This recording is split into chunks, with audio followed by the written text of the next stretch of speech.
Houston's police chief Art Acevedo was recently on Face the Nation on CBS, and he was talking about the shooting that took place in Santa Fe, Texas, and he actually had something different to say from every other public official we've heard from the state of Texas. Take a listen.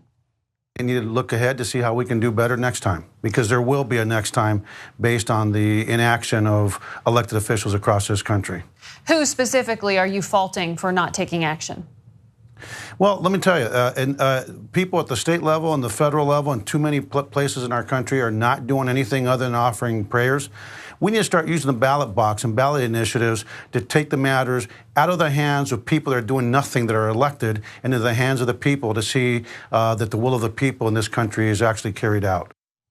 So he did say something very different from what we've heard from other elected officials in Texas. He actually does want gun control. And by the way, he mentioned the fact that the recent shooter in Santa Fe had obtained the weapons from his father, who legally had the guns, and he believes that the father should face some potential charges for not securely, placing his guns in a place that his son wouldn't have access. And I think that that's a legitimate point. I mean, oftentimes when we talk about gun owners who legally purchase their guns, we never discuss gun safety. We never discuss making sure that they're storing their guns in a safe place where other people can't get access to them. So I love that he brought that up. It's really important to talk about it.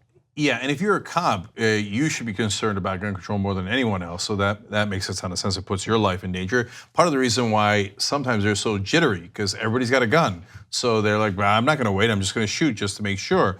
And he's not just talking about voting out politicians, which I love that kind of talk, but he's also saying do ballot initiatives, which is an interesting out-of-the-box, unique idea, so that maybe you could do an end run around our corrupt politicians. And if you put it to the people, 93% want gun control, including a majority of gun owners.